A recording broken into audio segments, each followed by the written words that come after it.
മകരജ്യോതി ദർശനം കാത്ത ഭക്തലക്ഷങ്ങളാണ് ശബരിമലയിലും സന്നിധാനത്തുമായി ഇപ്പോൾ ഉള്ളത്. വ്യൂ പോയിന്റുകളിൽ ഒരു കാലെങ്കിലും ഉറപ്പിച്ചു നിന്നുകൊണ്ട് ആ അത്ഭുതം കാണണം എന്നുള്ളത് അവരുടെയൊക്കെ ഒരു ആഗ്രഹമാണ്. ഒരു വർഷം കാത്തിരുന്ന അവരെല്ലാവരും അങ്ങോട്ടേക്ക് എത്തുമ്പോൾ ഒരേ മനസ്സാൽ ഒരേ വാക്കുകളാൽ ശരണമയ്യപ്പ എന്ന വിളികളാൽ മുഖരിതമാകും ശബരിമലയും പ്രദേശവും. ഇപ്പോൾ സന്നിധാനത്ത് നിന്നും ഡാൻ കുര്യനും സജീവ് സിവാരും തുടരുന്നുണ്ട്. സജീവ് നേരത്തെ സംസാരിച്ചപ്പോൾ സജീവ് പറയുന്നുണ്ടായിരുന്നു ഡാനിനോട് അവിടെ നല്ല ചൂടുണ്ട്, തറയിലൊന്ന് ചവിട്ടി നിൽക്കാൻ കഴിയാത്തത്ര ചൂടാണെന്ന് പറയുന്നു. ഇപ്പൊ സമയം 4 മണിയോട് അടുക്കുന്നു. അവിടുത്തെ ഒരു അന്തരീക്ഷം എപ്പോഴും പ്രകൃതി രമണീയത തുളുമ്പുന്ന ചിത്രങ്ങളും വീഡിയോകളും ഒക്കെയാണ് നമ്മൾ ശബരിമലയെക്കുറിച്ച് കാണുമ്പോൾ അല്ലെങ്കിൽ കേൾക്കുമ്പോഴൊക്കെ ഉണ്ടാകുന്നത്. ഈ രാവിലത്തെ അനുഭവം ആയിരിക്കില്ല ഉച്ച കഴിയുമ്പോഴെന്നറിയാം. ഇപ്പോഴത്തെ ഒരു അന്തരീക്ഷം എങ്ങനെയാണ് ശബരിമലയിൽ? അശ്വതി, കടുത്ത ചൂടാണ്. കടുത്ത ചൂടിനെ വക വയ്ക്കാതെയാണ് ഭക്തലക്ഷങ്ങൾ ഇവിടെ തുടരുന്നത്. ഞങ്ങളും അതുപോലെ തന്നെയാണ്. കടുത്ത ചൂടിലാണ്. ഈ തിരുമുറ്റമെല്ലാം തന്നെ ചുട്ടുപൊള്ളിയിരിക്കുകയാണ്. എന്തായാലും അതൊന്നും വിഷയമല്ല. ഈ കാണുന്ന ആളുകളെല്ലാം തന്നെ ഈ ഒരു നിമിഷത്തിന് വേണ്ടി കാത്തിരിക്കുന്നവരാണ്. ഇപ്പോൾ നേരത്തെ നമ്മൾ അശ്വതി ചോദിച്ചതുപോലെ തിരുവാഭരണ ഘോഷയാത്ര ഇപ്പോൾ നീലിമല എത്തിയിരിക്കുന്നു. ഇനി 1 മണിക്കൂർ നേരം കൊണ്ട് ഏകദേശം സന്നിധാനത്തിന് അടുത്തെത്തും എന്നാണ് നമുക്ക് പ്രതീക്ഷിക്കാൻ സാധിക്കുന്നത്. കാനൽ പാത വഴി എത്തിയ തിരുവാഭരണ ഘോഷയാത്ര നീലിമല കടക്കുന്ന ഘട്ടമാണ് ഇപ്പോൾ എന്നാണ് ഇപ്പോൾ അവിടെ നിന്ന് അറിയാൻ സാധിച്ചത്. ഇപ്പോൾ നമ്മൾ കാണുന്നത് മുകളിലേക്ക് കയറാനായി, അതായത് ക്ഷേത്രത്തിന് ചുറ്റുമുള്ള ഫ്ലൈ ഓവറിലേക്ക് കയറാനായി ആളുകളെ പരിശോധിച്ച് കടത്തിവിടാനുള്ള ക്യൂ ആണ്. നേരത്തെ തന്നെ അവർ ആരൊക്കെ കയറണം എന്ന തീരുമാനമെല്ലാം പോലീസ് എടുത്തിരുന്നു. അതിൻ്റെ ഭാഗമായുള്ള പാസ് ലഭിച്ച ആളുകളാണ് ഈ കാണുന്നത്. അവിടങ്ങളിലെ ചെക്ക് പോയിന്റിൽ എല്ലാവരെയും പരിശോധിക്കുന്നുണ്ട്. ആ പരിശോധനയ്ക്ക് ശേഷം ആളുകളെ മുകളിലേക്ക് കടത്തി വിടുകയാണ് ചെയ്യുന്നത്. ഇതാണ് ഇപ്പോൾ നമ്മൾ ദൃശ്യങ്ങളിൽ കാണുന്നത്. അപ്പോൾ ഓരോ മേഖലയായി ആളുകളെ സജ്ജരാക്കുന്ന ഒരു ഘട്ടമാണ് ഇപ്പോൾ.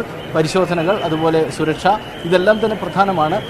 ഇനിയുള്ള ഭാഗങ്ങളിലെല്ലാം തന്നെ വേറൊരു സംഘം, പോലീസ് സംഘം ഇപ്പോൾ വിവിധ വ്യൂ പോയിന്റുകളിലായി സജ്ജമാക്കുന്ന സാഹചര്യമാണ് ഉള്ളത്. പ്രത്യേകിച്ചും പാണ്ടിത്താവളമാണ് ഈ ദൃശ്യങ്ങളിൽ ഇപ്പോൾ നമുക്ക് കാണാൻ സാധിക്കുന്നത്. പാണ്ടിത്താവളത്തിലേക്ക് ചെല്ലുന്ന 108 പടികൾ ആണ് ഈ കാണുന്നത്. ഈ 108 പടികൾക്ക് അകത്തേക്കാണ് ആളുകളെ ഇവിടെ നിന്ന് മാറ്റിയിരുന്നത്. അവരെ ഇനി വീണ്ടും മകരജ്യോതി ദർശിക്കാൻ സാധിക്കുന്ന സ്ഥലത്തേക്ക് കൊണ്ടുവരും. ഇങ്ങനെയെല്ലാമുള്ള ഒരുക്കങ്ങളാണ് ഇവിടെ നടക്കുന്നത്. ഡാൻ കുര്യൻ വീണ്ടും ചേരുന്നുണ്ട്. ഡാൻ, പ്രത്യേകിച്ചും നമ്മൾ സുരക്ഷയ്ക്ക് പ്രാധാന്യം കൊടുക്കുന്നു. കാരണം തിരിച്ചു പോകുന്ന തീർത്ഥാടകരുടെ ഒരു ഒഴുക്ക്, അത് വലിയൊരു വെല്ലുവിളിയായി പോലീസിൻ്റെ മുമ്പിലുണ്ട്. അത് എത്രത്തോളം സജ്ജമായാണ് അവർ കാര്യത്തിൽ ഒരു എക്സിറ്റ് പ്ലാൻ തയ്യാറാക്കിയിരിക്കുന്നത്? സജീവ്, അത് തന്നെയാണ്. നേരത്തെ ഒരുപക്ഷെ ആ ഒരു പ്ലാൻ അത്തരത്തിൽ ദീർഘവീക്ഷണത്തോടെ നടപ്പിലാക്കുന്നതിന്റെ ഭാഗമായിട്ടായിരിക്കാം ഈ 108 പടികൾ, നേരത്തെ സജീവ് തന്നെ സൂചിപ്പിച്ച ആ 108 പടികൾ, അതായത് പാണ്ടിത്താവളത്തിലേക്ക് കയറുന്ന വഴി, അവിടെ ഏതാണ്ട് ഒരു 75ഓളം പടികൾ ഒഴിച്ചിട്ടിരിക്കുകയാണ്. അത് കൃത്യമായി എന്ത് എമർജൻസി സിറ്റുവേഷൻ ഉണ്ടായാലും, അതായത് മുകളിലോ താഴെയോ പെട്ടെന്ന് സുരക്ഷാ ഉദ്യോഗസ്ഥർക്ക് എത്തേണ്ട സാഹചര്യം അടിയന്തരമായി ഉണ്ടായാൽ അവർക്ക് അവിടേക്ക് സുഗമമായി എത്തിച്ചേരുന്നതിന് വേണ്ടിയാണ് ആ പടികൾ അവിടെ ഒഴിച്ചിട്ടിരിക്കുന്നത്. അതിന് മുകളിലായി RPFന്റെ റാപ്പിഡ് ആക്ഷൻ ഫോഴ്സ്, അതോടൊപ്പം തന്നെ NDRFന്റെ സംഘം, ദേശീയ ദുരന്ത നിവാരണ സേന ഉദ്യോഗസ്ഥർ, അതോടൊപ്പം പോലീസ് ഉദ്യോഗസ്ഥർ, അവരൊക്കെ നിലയുറപ്പിച്ചിരിക്കുകയാണ്. ഇനി അവിടെ നിന്ന് ആർക്കും താഴേക്ക് വരാൻ കഴിയുകയില്ല. ഈ 108 പടികൾ തുടങ്ങുന്ന സ്ഥലത്ത് അവിടെ കൃത്യമായി പോലീസ് ബാരിക്കേഡ് വെച്ച് തടഞ്ഞിരിക്കുകയാണ്. ഇതാ തിരുവാഭരണ ഘോഷയാത്രയെ സ്വീകരിക്കുവാനായിട്ടുള്ള തയ്യാറെടുപ്പുകൾ അത് ഇവിടെ നിന്ന് തുടങ്ങിക്കഴിഞ്ഞു. ഇവിടെ നിന്ന് ഭക്തരുടെ വലിയൊരു സംഘം, അല്ലെങ്കിൽ ദേവസ്വം വകുപ്പ് ഉദ്യോഗസ്ഥർ അടക്കം, executive officer, Devaswom board president ഉൾപ്പെടെയുള്ളവർ അദ്ദേഹമൊക്കെ തിരുമുറ്റത്തുണ്ട്. അവർ ഒരുമിച്ചായിരിക്കും ഈ തിരുവാഭരണ ഘോഷയാത്രയെ സ്വീകരിക്കുന്നതിന് വേണ്ടി താഴേക്ക് ശരംകുത്തിയിലേക്ക് എത്തുക. ഏതാണ്ട് ഇപ്പോൾ നീലിമല കഴിഞ്ഞിരിക്കുന്ന ഏതാണ്ട് 5:15 ശരംകുത്തിയിലേക്ക് എത്തിച്ചേരും എന്നാണ് വിവരം. തിരുവാഭരണ ഘോഷയാത്ര അങ്ങനെയാണെങ്കിൽ 5:15 തിരുവാഭരണ ഘോഷയാത്രയെ ശരംകുത്തിയിൽ വെച്ച് സംസ്ഥാന സർക്കാരിന്റെ പ്രതിനിധികൾ അതോടൊപ്പം തന്നെ ദേവസ്വം ബോർഡ് ജീവനക്കാർ ചേർന്ന് ഔദ്യോഗികമായി സ്വീകരിക്കും. അതിനു വേണ്ടിയിട്ടുള്ള ഒരുക്കങ്ങൾ പൂർത്തിയായി കഴിഞ്ഞിരിക്കുന്നു. പൊരിയുന്ന വെയിലാണ് സന്നിധാനത്ത്, കനത്ത ചൂടാണ്. ആ ചൂടിനെ അവഗണിച്ചുകൊണ്ടാണ് ഭക്തലക്ഷങ്ങൾ ആ പുണ്യ നിമിഷത്തിന് വേണ്ടി, പുണ്യ ദർശനത്തിന് വേണ്ടി കാത്തിരിക്കുന്നത്. സ്പെഷ്യൽ ഓഫീസർ സുജിത് ദാസിന്റെ നേതൃത്വത്തിലാണ് വാവരസ്വാമി നടയ്ക്ക് സമീപം ഇപ്പോൾ ഈ സുരക്ഷാ ക്രമീകരണങ്ങൾ എല്ലാം സജ്ജമാക്കി. ഇവിടെ ഉണ്ടായിരുന്ന ഭക്തരെ മുഴുവൻ ഇവിടെ നിന്ന് മാറ്റി ഉദ്യോഗസ്ഥർ കൃത്യമായി സന്നിധാനത്തിന്റെയും തിരുമുറ്റത്തിന്റെയും പരിസരങ്ങളുടെ മുഴുവൻ നിയന്ത്രണം പോലീസ് അക്ഷരാർത്ഥത്തിൽ ഏറ്റെടുത്തിരിക്കുകയാണ്. വലിയ പരിശോധനകൾക്ക് ശേഷം ഏറ്റവും വേണ്ട അല്ലെങ്കിൽ കൃത്യമായി നേരത്തെ ലിസ്റ്റ് ചെയ്തിട്ടുള്ള VIP-കളെ ഉൾപ്പെടെയുള്ളവരെ മാത്രമാണ് മുകളിലേക്ക് കയറ്റിവിടുന്നത്. അവിടെ ഒരുപക്ഷെ ഉന്നത പോലീസ് ഉദ്യോഗസ്ഥർ, മറ്റ് ഉദ്യോഗസ്ഥർ, അതോടൊപ്പം തന്നെ ദേവസ്വം ബോർഡ് ഭാരവാഹികൾ, സർക്കാരിന്റെ പ്രതിനിധികൾ, പോലീസ് ഉദ്യോഗസ്ഥർ അവരടക്കം പിന്നെ മാധ്യമപ്രവർത്തകരും, അവർക്ക് മാത്രമാണ് തിരുമുറ്റത്തേക്ക് നിലവിൽ പ്രവേശനമുള്ളത്. ഈ നമുക്ക് മനസ്സിലാക്കാൻ കഴിയുന്നതനുസരിച്ച് ഇവരെല്ലാവരും തിരുവാഭരണ ഘോഷയാത്രയെ വരവേൽക്കുന്നതിന് വേണ്ടി, സ്വീകരിച്ച് ഇവിടേക്ക് ആനയിക്കുന്നതിന് വേണ്ടി വലിയ നടപ്പന്തലിലേക്ക് പോവുകയായിരിക്കാം.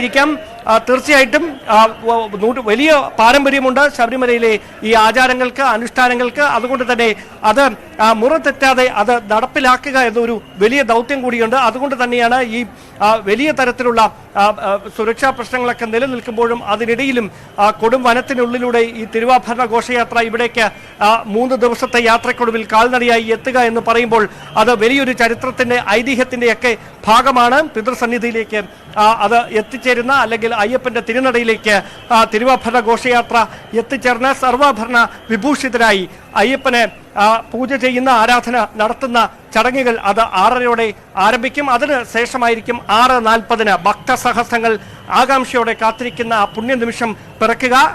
ഇപ്പോൾ ദൃശ്യങ്ങളിൽ കാണുന്ന നമ്മുടെ ക്യാമറമാൻ ഷിജു പകർത്തുന്ന ഈ തിരുമുറ്റത്തിന് അല്ലെങ്കിൽ ക്ഷേത്രത്തിന് ഒരു കോണിൽ, മറുവശത്തായി ഒരു കോണിൽ V ആകൃതിയിലുള്ള ആ മലം ചെരുവിലായിരിക്കും 3 തവണ മകരജ്യോതി തെളിയുക. ഭക്തസഹസ്രങ്ങൾക്ക് ആശ്വാസമായി, പുണ്യദർശനമായി മകരജ്യോതി തെളിയുക. അതിനുവേണ്ട ഒരുക്കങ്ങളെല്ലാം പൂർത്തിയായിരിക്കുന്നു. ഭക്തലക്ഷങ്ങൾ ഏറെ പ്രതീക്ഷയോടെ, ആകാംക്ഷയോടെ കാത്തിരിക്കുകയാണ് മകരസംക്രമ നാളിൽ ആ ധന്യ നിമിഷത്തിന് വേണ്ടി. സജീവ്. ഡാൻ, അബ്ബാസിൻ്റെ, അതായത് അഖില ഭാരത അയ്യപ്പ സേവാ സംഘത്തിൻ്റെ ഒരു വലിയ സംഘം ആളുകളാണ് തിരുവാഭരണ പേടകത്തെ സ്വീകരിക്കാൻ, ഘോഷയാത്രയെ സ്വീകരിക്കാനായി ക്ഷേത്രം അധികാരികളോടും ദേവസ്വം അധികാരികളോടും കൂടി പോകാനായി തയ്യാറെടുത്ത് നിൽക്കുന്നത്. നീലിമല കടന്ന് ശരംകുത്തിയിലെത്തുമ്പോൾ അവർ അവിടെ നിന്ന് ഈ സംഘത്തെ സ്വീകരിക്കും. തിരുവാഭരണ ഘോഷയാത്രയെ സ്വീകരിച്ച സന്നിധാനത്തേക്ക് എത്തിക്കും. അവിടെ നിന്ന് വലിയ ഉപചാരങ്ങളോട് കൂടി അത് 3 പേടകങ്ങളും അകത്തേക്ക് കൊണ്ടുപോകും. ശ്രീകോവിലിനകത്തേക്ക് ഒരേ ഒരു പേടകം മാത്രം അകത്ത് കടത്തും. അതിനകത്ത് തങ്ക ആഭരണങ്ങളാണ്, തങ്കത്തിൽ തീർത്ത ആഭരണങ്ങളാണ്. ഭഗവാന് അണിയിക്കേണ്ട ആഭരണങ്ങൾ അടങ്ങുന്ന പേടകം അകത്തെത്തിച്ചു കഴിഞ്ഞാൽ പിന്നീട് നടയടയ്ക്കുകയായി. അത് കഴിഞ്ഞാൽ നടയടച്ച് ഈ തിരുവാഭരണങ്ങൾ ചാർത്തും. ഈ തിരുവാഭരണങ്ങൾ ചാർത്തിക്കഴിഞ്ഞാൽ ഉള്ള ദീപാരാധന, സന്ധ്യാദീപാരാധനയാണ് പിന്നീടുള്ളത്. 6:30 അതിനുള്ള സമയം. ആ സമയത്ത് വലിയ തോതിലുള്ള ഘോഷങ്ങൾ, ശരണഘോഷങ്ങൾ മുഴങ്ങും. തുടർന്നാണ് അത്രയും കാലം കാത്തിരുന്ന, ഇത്രയും നാളുകളായി കാത്തിരുന്ന 41 ദിവസം വ്രതം നോറ്റ് ഇവിടങ്ങളിലെത്തി കല്ലും മുള്ളും ചവിട്ടിയെത്തിയ, നഗ്നപാതരായെത്തിയ ലക്ഷക്കണക്കിന് തീർത്ഥാടകർ ഇവിടങ്ങളിൽ വിരിവെച്ച കാട്ട് ജന്തുക്കളുടെ, അതുപോലെ വന്യമൃഗങ്ങളുടെ എല്ലാം ആക്രമണ ഭീഷണിയെല്ലാം തൃണവൽഗണിച്ചുകൊണ്ട് ഇവിടങ്ങളിൽ പർണശാലകൾ കെട്ടി താമസിക്കുന്ന ഒരു സാഹചര്യം. അവർ അവിടെ നിന്ന് ദർശനം സാധ്യമാകുന്ന ഒരു പുണ്യമുഹൂർത്തത്തിന് വേണ്ടിയാണ് കാത്തിരിക്കുന്നത്. ആ പുണ്യമുഹൂർത്തം അടുക്കുകയായി. ആ സാഹചര്യത്തിന് വേണ്ടി കാത്തിരിക്കുന്ന അനേക ആയിരങ്ങളെ നമുക്ക് കാണാം.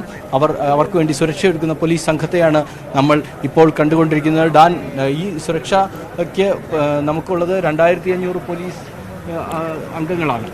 അവരെ കൊണ്ട് സാധ്യമാകുന്ന തരത്തിലാണോ ലക്ഷക്കണക്കിന് തീർത്ഥാടകർ ഇവിടെയുള്ളത്? തീർച്ചയായിട്ടും അതായത് ഏതാണ്ട് 2 ലക്ഷത്തിലധികം ആളുകൾ സന്നിധാനത്ത് മാത്രം തടിച്ചുകൂടുമെന്ന് ദേവസ്വം ബോർഡ് പറയുമ്പോൾ കൃത്യമായി 2500 ഉദ്യോഗസ്ഥരെ കൊണ്ട് എങ്ങനെ അവരെ നിയന്ത്രിക്കാൻ കഴിയുമെന്നൊരു വലിയ ചോദ്യം ഉയരും. പക്ഷേ അവിടെ എടുത്തു പറയേണ്ടത് ദീർഘവർഷങ്ങളായി ക്രൗഡ് മാനേജ്മെന്റിൽ വലിയ വൈദഗ്ധ്യം നേടിയിട്ടുള്ള ഉദ്യോഗസ്ഥർ തയ്യാറാക്കുന്ന എക്സിറ്റ് പ്ലാൻ അനുസരിച്ചാണ് അല്ലെങ്കിൽ കൺട്രോൾ പ്ലാൻ അനുസരിച്ചാണ് ഇവിടെ ഭക്തർക്ക് ദർശനം സാധ്യമാകുന്ന തരത്തിലുള്ള ഒരുക്കങ്ങളൊക്കെ സജ്ജമാക്കിയിരിക്കുന്നത്. സന്നിധാനത്ത് സ്വാഭാവികമായി ഒരുക്കുന്ന സുരക്ഷാ ക്രമീകരണങ്ങളുടെ ഭാഗമായുള്ള പോലീസിന്റെ വിന്യാസം ആണ് നിലവിൽ ഉള്ളത്. പക്ഷേ അതിനും അപ്പുറത്തേക്ക് ഈ ഏറ്റവും കൂടുതൽ പോലീസിന്റെ ദൗത്യം അല്ലെങ്കിൽ ഈ ക്രൗഡ് മാനേജ്മെന്റിൽ വളരെ വിദഗ്ധരായിട്ടുള്ള ഉദ്യോഗസ്ഥരുടെ നേതൃത്വത്തിൽ ഈ ഭക്തരെ നിയന്ത്രിച്ച് ഈ ദർശനം സാധ്യമാക്കി സുരക്ഷിതമായി അവരെ മടക്കുന്ന കാര്യങ്ങൾ അത് ഏറ്റവും ആവശ്യമായി വരിക പുല്ലുമേട്ടിലും പാണ്ടിത്താവളത്തിലും ഉൾപ്പെടെയുള്ള ഇടങ്ങളിലാണ്, വ്യൂ പോയിന്റുകളിലാണ്. അവിടെയാണ് കൃത്യമായി SP-മാരുടെ നേതൃത്വത്തിലുള്ള പോലീസ് സംഘം നിലയുറപ്പിച്ചിരിക്കുന്നത്. നമുക്കറിയാം പുല്ലുമേട് വലിയൊരു ഓർമ്മപ്പെടുത്തലാണ്. അതുകൊണ്ട് തന്നെ പുല്ലുമേട്ടിലടക്കം വലിയ തരത്തിലുള്ള സുരക്ഷാ ക്രമീകരണങ്ങൾ ജില്ലാ കളക്ടർ നേരിട്ട് മേൽനോട്ടം വഹിക്കുന്ന അത് തന്നെയാണ്. ഓരോ ഭക്തനും സന്നിധാനത്തെത്തി മടങ്ങുന്നത് വരെ ആ ഉത്തരവാദിത്വം വഹിക്കുന്നവരാണ് പോലീസുകാർ. അതുകൊണ്ട് തന്നെ അവർ കൃത്യമായി അവിടെ അവരുടെ ഡ്യൂട്ടി ചെയ്യുകയാണ്. വളരെ ശക്തമായി പോലീസ് സേന അവിടെ നിൽക്കുന്നുണ്ട്. എന്തായാലും നമുക്കിപ്പോൾ ഡാൻ കുര്യനും സജീവ് ശിവാരനും പറഞ്ഞതനുസരിച്ച് അല്പസമയത്തിനകം തന്നെ തിരുവാഭരണ ഘോഷയാത്ര ഔദ്യോഗികമായി സ്വീകരിക്കുന്ന ചടങ്ങുകളിലേക്കാണ് കടക്കുക.